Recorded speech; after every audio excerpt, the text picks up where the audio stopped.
I was talking about encyclopedias and encyclopedias, how they fit into the research process in the academic world. But before I get into how to write a really great paper, which I am get into, I want to talk about something that's called the business information lifecycle.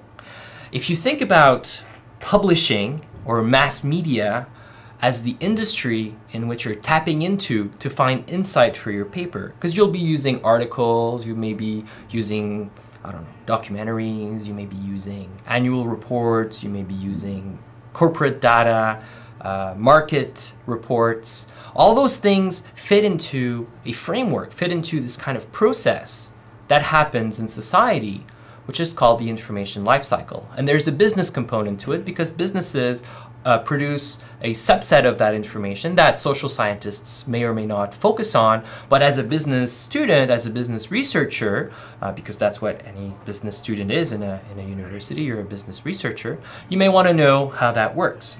So let's start from the beginning. So an event occurs, a concept is developed and brought forward in the academia or in the press. For example, the earthquake in Japan and its impact on the nuclear power industry. Because of the Fukushima power plant, there has been a lot of discussion about and a lot of impact in the nuclear power industry. So let's take that as our beginning point. It could have been, you know, the deepwater,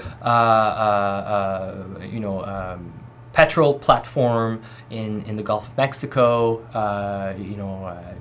imploding and catching on fire and sinking, and all the petrol and all the oil that was released in the wild in the Gulf of Mexico. It could have been other events like that around, around history and around the world. I'm just picking one at random just to kind of illustrate this process. So when the earthquake happened, it wasn't too clear immediately.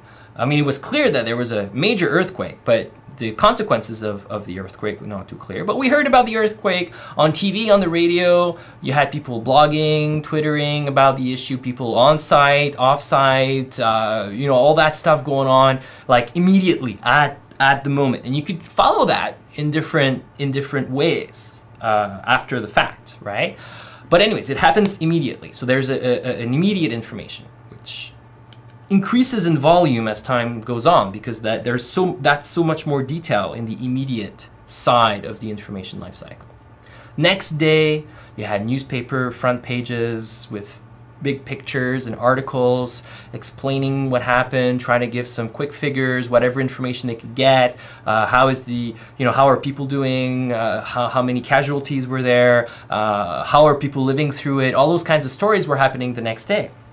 And then, of course, companies and organizations, associations and trade groups were trying to grapple with what that meant for their business.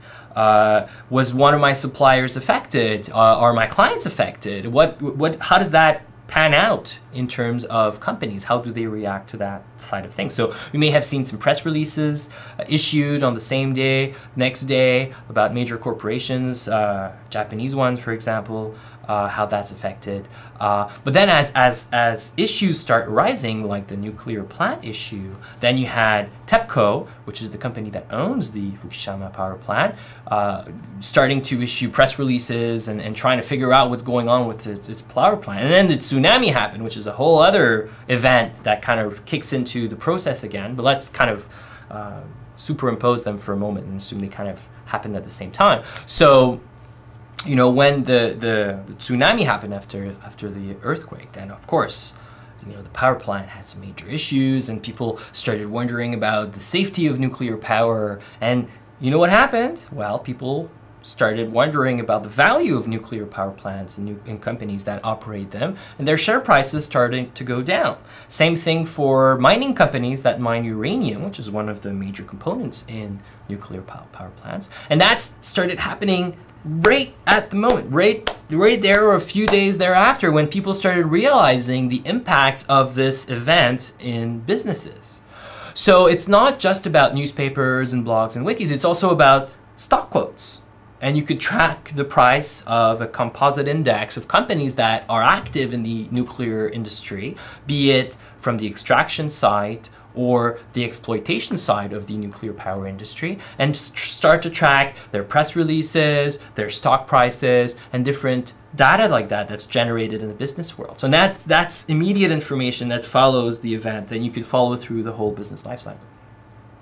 Then, of course, so we covered at the moment the event occurs, the next day, next few days, then you have the following week or a few days later still, you have magazines, weekly magazines, again covering the issue, maybe going a little bit deeper.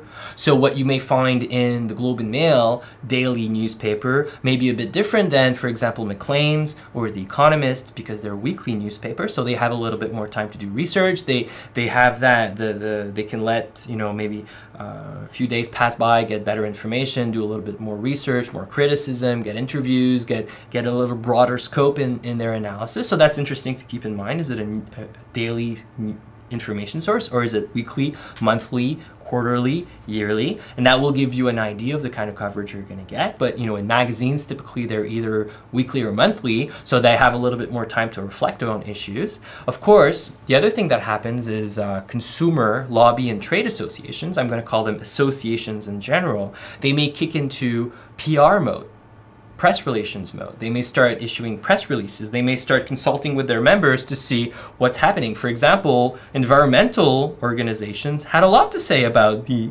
nuclear fallout and doing a lot of advocacy for civil society. Also, there's an association of nuclear on the nuclear power side of things, and they also had a lot to say to governments, to the press, to individuals through their websites or through press releases or through advocacy tools. And of course, you're going to say, well, all that information is biased because they're proposing a particular point of view. And what I would answer is, from the business research side of things, is that as long as you understand the bias and you try to present a balanced view to two sides of the story, then that's okay. You can use biased information as long as you understand and make sure you report that in your paper. Okay, so that's a kind of a little caveat there. So we have the immediate, we have the next day, next few days, we have the next week, next few weeks, and then you have the quarterly information sources. For example, scholarly and peer-reviewed journals, which are actually kind of like magazines, but for researchers only. And if you're just starting in the university world, you may not know they exist because they're not in your, the corner store or the magazine store next to your home or next to campus. They're actually very specialized, and they target people like your professors in the university who are very geared in a specific topic. So researchers getting together and trying to figure out how to make better power plants, or looking at the design of the Fukushima power plant and trying to improve it or point out its failures, and maybe, so engineers discussing the issue, business people discussing the issue, different researchers on all fields who could actually be discussing the issues in conferences or through articles that they write in peer-reviewed papers. But writing a peer-reviewed paper is kind of like writing one of your essays in one of your class. It's a little longer, you need footnotes, it needs to be researched, there needs to be methodology, and just creating the paper could take a year or two just to get the good enough data, and then submitting it to a journal could take months to get published. Now the point here is that this is where you need to play. This is where you need to open up your eyes and see that that's what your professors want you to use, the peer-reviewed scholarly journal articles. And I'll go into how to find them and how to use them in a moment. That's actually quite straightforward. Google is somewhat helpful for this, but we have tools that you can use that give you those like that. Okay, so it's up to you whether you want to use Google or something else to find them, but we have tools that optimize finding peer-reviewed scholarly articles.